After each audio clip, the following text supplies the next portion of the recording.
di New Indonesia Ekonomi 5.0 Manifesto. Tepuk tangan pada kita semua pada sore ini. Baik, terima kasih kepada para pembicara kita, narasumber kita yang hadir. Yang pertama kepada Prof. Aude. Terima kasih Prof atas waktunya.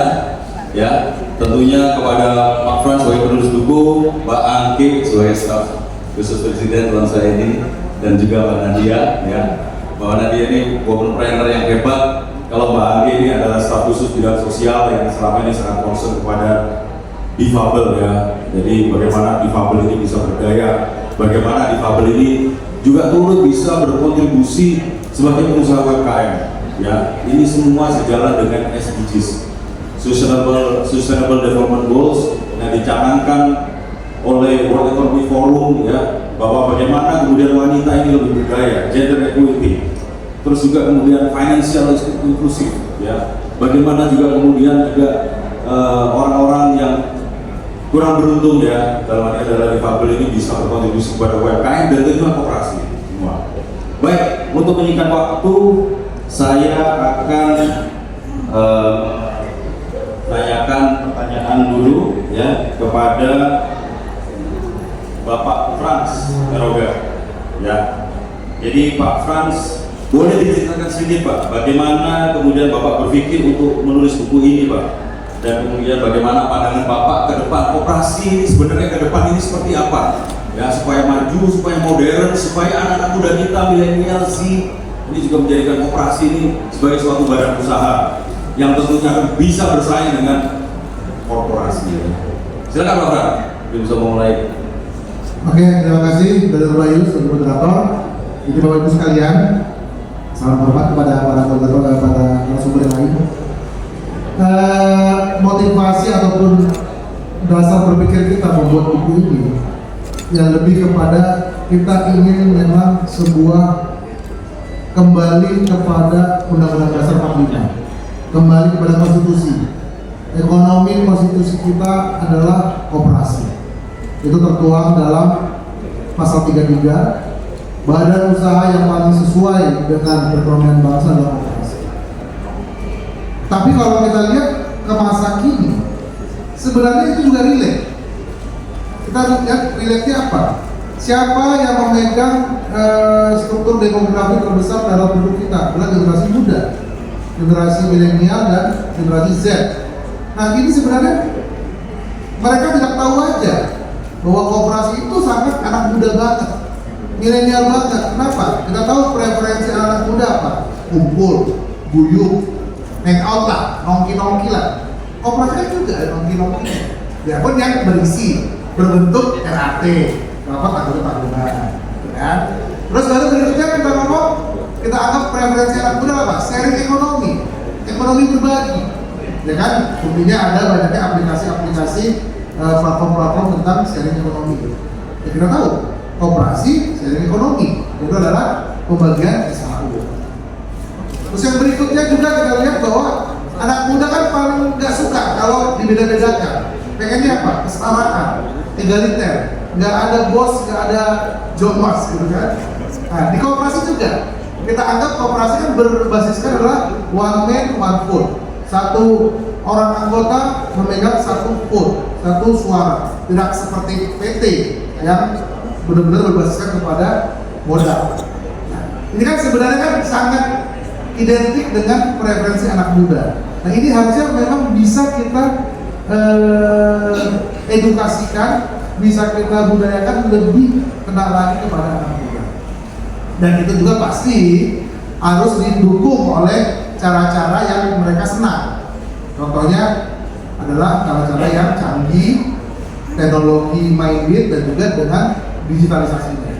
Nah, ini juga yang menjadi sebuah sedikit ini kita ya, antitesis kita tentang bagaimana koperasi ini juga bisa lebih eksis daripada perusahaan-perusahaan raksasa digital. Kita lihat di sini raksasa-raksasa digital itu akhirnya terperangkap kepada praktek-praktek mengadu modal. Seperti apa? Seperti adu diskon, gratis ongkir, segala macam. Akhirnya kan yang menang adalah yang bermodal besar, yang mempunyai resource yang besar. akhirnya kembali lagi terjadi praktek kapitalisme. Sebenarnya kalau koperasi dibuat modern, di-enhance dengan digitalisasi, itu kan sebenarnya sebuah pengaplikasian 5.0 society economy. Jadi memang digital itu sebagai sebuah alat dorong ataupun sebagai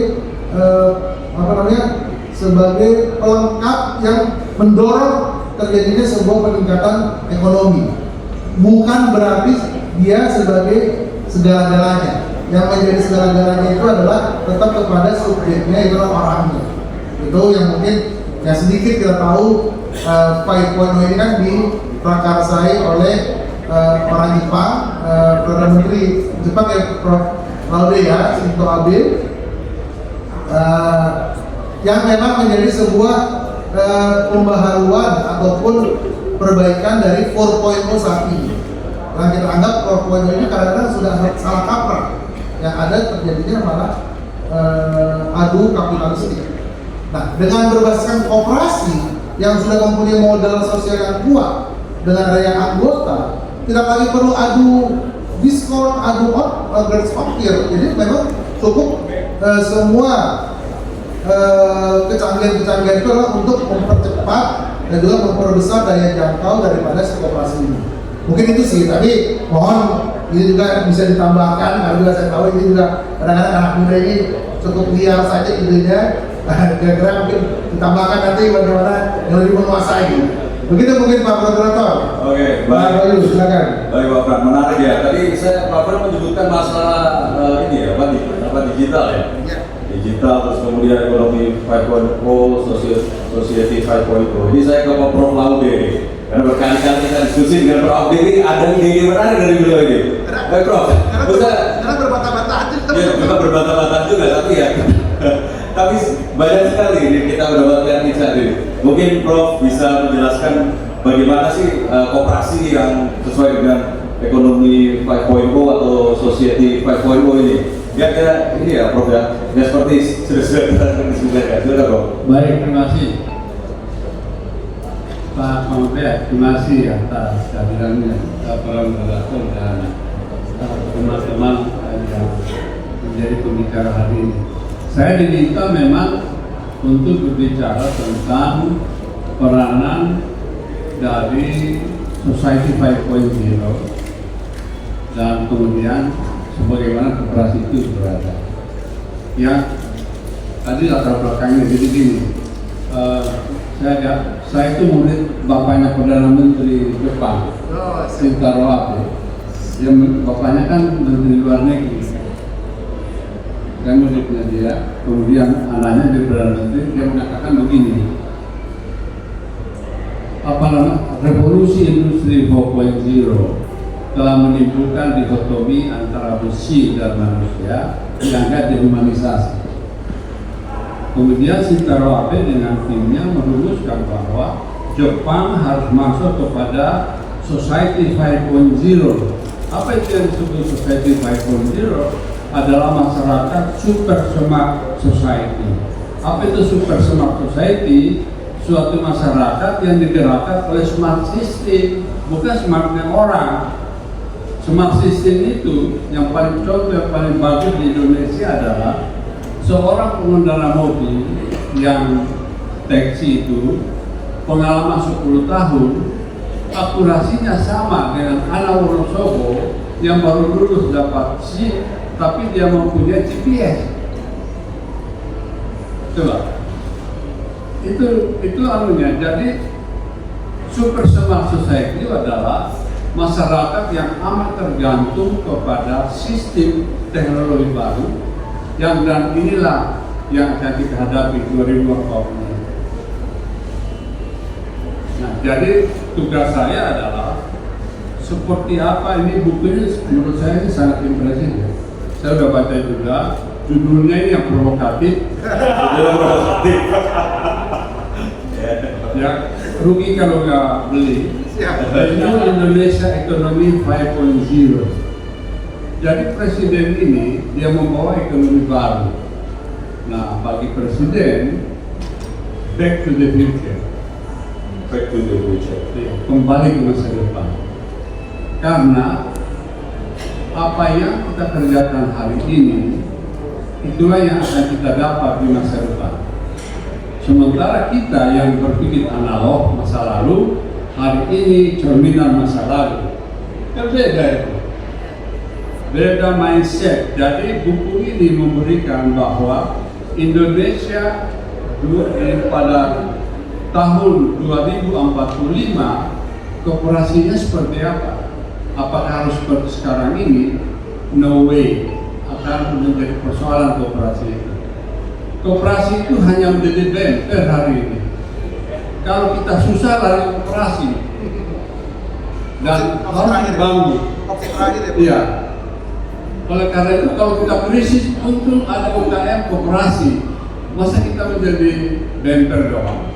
Mestinya koperasi itu menjadi ke depan. Nah, untuk itu koperasi harus melakukan transformasi. Transformasi menjadi digital koperasi. Pertanyaannya, kata digital setiap kepala kita beda definisinya. Itu persoalan kita samain dulu. Nah, yang paling gampang itu kemarin kebetulan saya terlibat di dalam Indonesia sekarang. Mereka mau digitalisasi Indonesia, tapi logikanya itu seperti TV analog menjadi TV digital pakai set-top box. Jadi kita ini jangan-jangan pikirannya itu analog sebenarnya, tapi nomor digital, betul set-top box. Set-top box itu kalau di dalam dunia digital namanya itu reskilling dan upskilling. Karena training ulang, yaitu apa? Literasi IT-nya dulu, literasi digitalnya, baru kompetensi, baru yang menjadi digital. Nah, koperasi ke depan jangan masuk ke analog dulu. Analog itu garis, tapi kalau digital itu titik, dot. Jadi kalau analog itu continue, biasanya pakai asumsi, nggak ada datanya, kita feeling saja. Oleh karena itu banyak miss. Tapi kalau digital pakai evidence base, ada datanya dulu baru kita ngomong. Nah, itu beda sekali cara berpikirnya. Nah, di dalam konteks ini dengan buku ini, maka kita harus pertama tadi dikemukakan di sini bahwa kita punya big data. Nah, mulai dari big data. Big data dulu. Big data berbeda dengan database. Database itu statistik. DPS itu database. Apa itu database? Datanya banyak, informasinya dikit. Kalau big data, orangnya datanya dikit, tapi informasinya banyak. Ambil contoh, mana dia ini kalau saya suruh jalan di depan kita, maka kalau dalam perspektif database, nah dia satu orang, tingginya berapa, kuliahnya di mana, alamatnya berapa, umurnya paling 10 informasinya. Tapi kalau dalam perspektif big data, begitu dia jalan, jadi rambutnya ini bisa dicek kayak apa, dimodelin seperti apa, itu baru rambut saja, belum alisnya, belum anting-antingnya, belum lipstiknya, belum aisnya, belum bedak, ini aja udah 500 informasi. Itu big data. Jadi kalau mana dia disuruh jalan di depan kita ini, informasi yang bisa dalam perspektif big data ada 1000 informasi. Sampai terakhir cek bukunya kita bisa berapa. Dan itu harus terkoneksi dengan bisnis di luar. Itu big data. Beda sekali kalau database kan orangnya banyak dikumpulin. Maka kita bilang bahwa yang umurnya rata-rata misalnya 25 tahun berapa orang, yang tingginya sama sekian, berbeda sekali perspektif. Nah, big data ini diperlukan, problem bangsa ini di data. Setiap orang itu punya kemampuan dan punya kekuatan, koperasi punya kemampuan, tetapi big datanya tidak ada. Itu dulu yang kita selesaikan. Nah, dari big data inilah kemudian kita minta bantuan karena datanya banyak sekali, tidak mungkin lagi pikiran manusia ini yang mengerjakan. maka kita pinjamlah satu alat teknologi maju yang disebut artificial intelligence. Biarkan artificial intelligence, kita buat programnya untuk kemudian membantu kita untuk berhitung. Nah, big data harus didukung oleh 3 keahlian: ahli matematik, ahli statistik, dan ahli IoT. Ini dibangun oleh mereka, baru kita minta kepada artificial intelligence, kita perintahkan buatkan saya data warehouse. Saya tanya apa saja bisa dijawab. Itulah yang disebut ChatGPT. Iya, koperasi bisa dibuat seperti itu, Pak. Hanya kita tidak berpikir ke situ aja, makanya gagal. Banyak orang pintar di Indonesia ini bisa bikin, cuma nggak berpikir ke situ, itu problem kita. Nah, mudah-mudahan sore ini koperasi berpikir ke situ, sehingga kemudian bukan lagi persoalan koperasi itu. Setiap orang itu punya kemampuan. Jangan lupa, setiap orang mampu mau punya imajinasi untuk hari depannya sendiri. Itu sangat penting dan itu di big data. Nah, setelah itu big data ini mungkin Frans kalau dia kuasai bisa kolaborasi sendiri dia bisa menjadi orang kaya sendiri, kan dia semua dia tahu. Nggak boleh. Maka ada teknologi baru yang disebut sekarang ini adalah blockchain. Nah, teknologi terbaru adalah blockchain. Blockchain itu menjamin yang koperasi, keterbukaan dan keadilan. Itu kan koperasi setara, tidak ada di atas. Kalau ada yang mengambil untung, kita tahu untungnya berapa dan semua tahu dan semua harus setuju mengambil untung itu. Jadi blockchain lah yang membuat kita semua koperasi itu menjadi kuat. Ini kan kalimatnya kan new economy, society 5.0. Jadi kalau berpikir ke sana, dan jangan lupa karena kita main teknologi, di waktu membangun pertama harus ada cyber security. Jangan kayak Indonesia hari ini, dia bikin dulu sistemnya, baru dia panggil tukang penjaga cyber, dijebol orang. Maksudnya pada waktu di awal sudah kita tahu di mana yang kita harus sembunyikan, di mana yang harus kita bela, di mana yang boleh untuk publik, di mana yang sendiri. Kita yang desain imajinasi orang. Itulah yang dipikirkan oleh Shintaro Abe, bahwa sehebat-hebatnya teknologi dia tunduk kepada kehendak manusia dan kebahagiaan manusia. Nah, bagi Shintaro Abe, kebahagiaan manusia itu adalah pengabdian kepada agama Shinto. Ini Shintaro Abe. Nah, bagi kita, Pancasila kan ada ketuhanan yang Maha Esa. Cuma kita switch saja, baru kita buat rumusnya. Nah, dalam konteks ini, koperasi adalah new game ekonomi. Nah, itu ini hal baru. New game ekonomi itu di koperasi, tetapi koperasi digital. Digital dalam pengertian sekarang ya, bukannya offline di online kan kita bilang digital. Bukan. Offline di online kan, itu kita bilang digital. Iya, untuk umum boleh, tapi kalau bicara serius itu bukan digital. Digital adalah otomatisasi.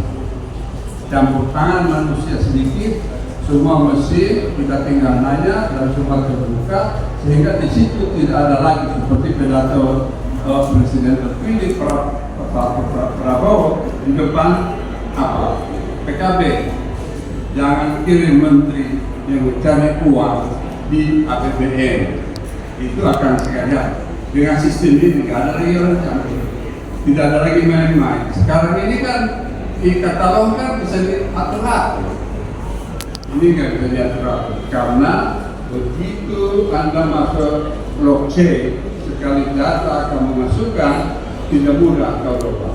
Dan kalau kau robah ada jejaknya, itu yang disebut bahkan ketahuan dalam waktu dekat. Teknologi sekarang sudah maju. Sebetulnya itu yang saya lakukan. Saya stop di sini. Jangan-jangan saya sudah terlalu jauh karena di dunia. Oke, baik. Satu hal ya, koperasi harus transformasi ke arah itu, dan koperasi baru akan menjadi new game ekonomi. Terima kasih. Oke, terima kasih. Baik, Prof. Ya, terima kasih. ini sudah yang diomongkan ini sosial info, terus kemudian koperasi nanti ke depannya juga harus mengadopsi teknologi gitu ya Prof ya, dan kemudian juga ada blockchain ke depan. Oke, sebelum kita lanjut nanti dengan Prof Aldi lagi, ini di samping saya ada Mbak Angki ya, ini milenial ya, seorang milenial ya, dan juga pegiat sosial, staf khusus Presiden Jokowi bidang sosial. Nah, menurut Mbak Angki sendiri ini apa sih sebenarnya ya, kenapa kok di kalangan milenial ini koperasi kurang begitu populer ya, dan kemudian pengalaman Mbak Angki sendiri sebagai penggiat atau sebagai pensupport para difabel ini ya, bagaimana supaya kedepannya difabel ini bisa juga berkooperasi dan juga bisa menjadi pelaku UMKM. Silakan Mbak. Oke, baik. Terima kasih Mas Ayu, terima kasih Mas Bas, semua. Assalamualaikum warahmatullahi wabarakatuh. Terima kasih sudah mengundang hari ini. Sebenarnya hari ini saya juga banyak belajar sih sebenarnya tentang kooperasi. Jadi 5 tahun saya sebagai staf khusus Presiden bidang sosial tentunya. Jadi kalau kita bilang kelompok rentan itu jumlahnya 40%. Artinya 100 juta lebih Indonesia kelompok rentan. Kelompok rentan itu apa aja? Pertama lansia, kedua perempuan, ketiga disabilitas, keempat anak muda. Nah, jadi kelompok rentan ini adalah yang perlu diperhatikan, khususnya kalau untuk milenial, terus Gen Z, anak-anak muda gitu, X, Y, Z, gitu kan. Jadi sebenarnya konsep koperasi ini, jujur saya ini sudah banyak lalu-lalang tentang konsep koperasi itu 2 tahun lalu. Saya perlu ketemu ya pada waktu itu 2 tahun lalu. Jujur, kalau sebagai seorang yang belum pengalaman itu sulit. Karena kenapa? Saya sebagai seorang socialpreneur ini yang kita tahu anak-anak muda itu satu nggak hanya menjadi pengusaha, tapi bagaimana juga berdampak. Karena kalau kita sudah selesai dengan diri kita sendiri, kita mau berdampak untuk sekitarnya. Apa sih kontribusi anak muda untuk Indonesia? Nah, itu kan anak-anak muda zaman sekarang itu kan banyak banget yang bikin startup, yang keren-keren banget, ya kan? Rata-rata legalitasnya itu kebanyakan satu PT, CV atau foundation. Sayang sekali, sedikit sekali koperasi, sedikit sekali. Karena kenapa? Mungkin karena sosialisasinya itu sangat terbatas sekali, belum terlalu masif. Saya ada sebagai ondal teman saya ya, masih ondal gitu kan. Untuk how to implementation tentang koperasi itu kita perlu pendampingan, karena nggak semua orang pendampingan. Jadi saya baca buku ini dengan cepat hari ini, karena buku ini sangat membantu banget. Karena kenapa gini? PDB tertinggi di Indonesia itu nomor 3, itu adalah UMKM. Ya kan? Kalau pertama itu Korea dengan K-pop, kedua Hollywood itu di Amerika, ketiga Indonesia dengan UMKM. Jadi yang terlama kita pada waktu pandemi COVID-19 kemarin itu adalah pelaku UMKM. Jadi yang sangat berjasa sekali. Jadi kami pemerintah itu sangat mengapresiasi sekali kepada pelaku UMKM karena kita ditolong oleh para pelaku UMKM. Jadi bukan yang kalangan elit yang belajar branded gitu ya, tapi pasar, sembako itu yang membantunya kita. Nah, seharusnya generasi muda itu nggak tahu konsep koperasi yang sesungguhnya karena mungkin kurangnya pendampingan atau sosialisasi secara masif. Jangankan generasi muda, disabilitas itu susah dapat kerja. Ya.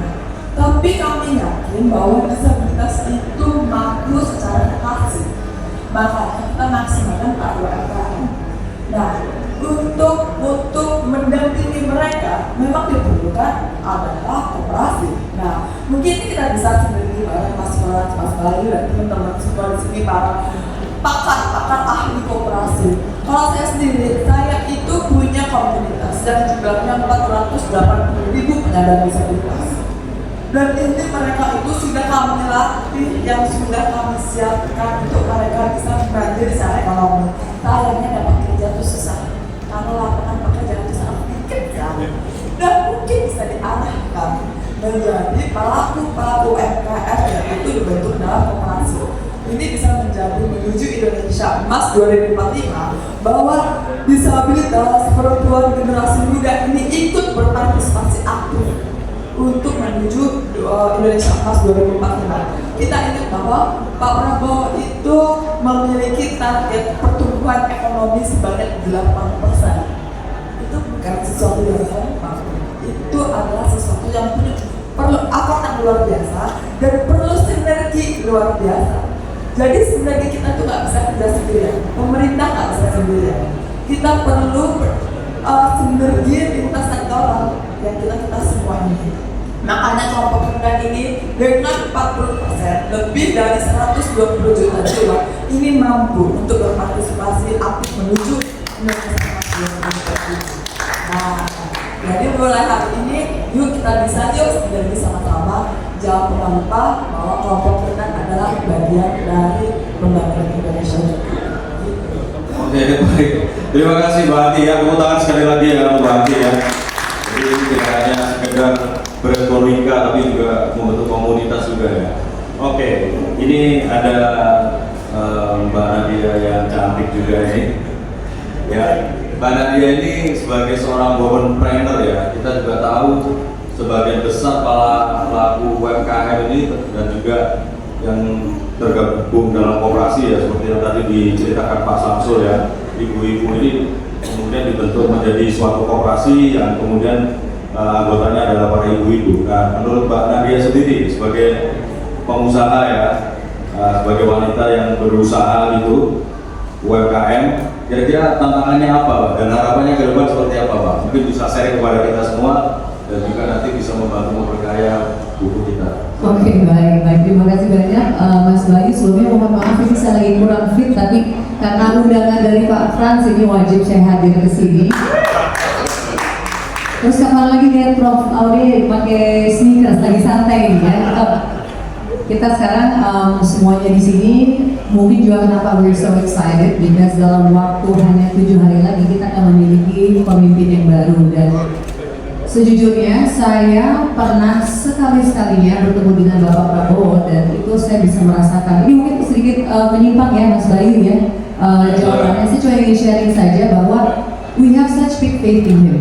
Saya berbicara dengan beliau, saya bisa merasakan energi, determination-nya, nasionalismenya, dan beliau adalah orang yang sangat berpegang teguh pada konstitusi, pada kearifan lokal gitu. Jadi melihat ada seorang leader seperti itu, apapun itu kan adalah leadership. Koperasi pun juga akan mereka lihat kan adalah leader yang demikian dengan bangsa ini. Ada seorang seperti itu yang begitu memberikan kita semangat. Jadi saya yakin semua sektor-sektor yang ada, kalau saya kebetulan usaha saya lebih fokusnya ke lingkungan, sustainability, badan karbon juga, carbon market, beliau paham, beliau memberikan panggung untuk itu. Koperasi juga. Jadi sekarang ada suatu energi yang sangat baru dan kita semua tuh menjadi recharge, ingin masing-masing mendorong ini untuk Indonesia Emas. Nah, satu lagi juga kenapa saya harus datang ke sini, karena saya juga mungkin berbicara dari sisi seorang anggota Nasari. Jadi saya juga melihat the only way kita bisa mengetahui mekanisme koperasi itu seperti apa, ya kita coba sendiri. Dan memang koperasi itu betul sekali, dia sesuai dengan karakter bangsa Indonesia yang mengutamakan kekeluargaan, gotong royong. Karena yang program yang saya ikuti itu adalah program kakak asuh. Jadi sambil saya punya deposito, atau saya punya dana di Nasari, itu nanti tiap bulannya akan digunakan untuk biaya sekolahnya. Jadi memang di sini adalah satu solusi menurut saya. Di satu sisi kita juga berekonomi kerakyatan, di sisi yang lain kita juga memperdayakan orang-orang di sekitar kita, begitu. Jadi mungkin kalau banyak orang berlomba-lomba melihat ke negara barat dan sebagainya, justru kita saatnya, kalau tadi kata Prof Laude, back to the future, saya setujunya adalah back to the core ya Pak Prof. Jadi memang kita kembali lagi ke kearifan lokal kita.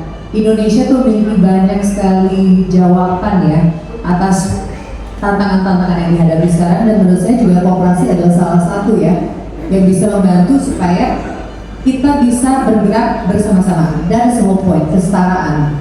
Jangan hanya segelintir orang saja yang diuntungkan, tetapi semuanya harus bisa diberdayakan, karena itu memang ada cita-cita our founding fathers. Thank you Mbak Nadia. Ya, Jadi ternyata juga beliau adalah sebagai anggota koperasi juga ya, dan merasakan juga bagaimana akan berkooperasi ya, seperti itu ya. Baik, thank you.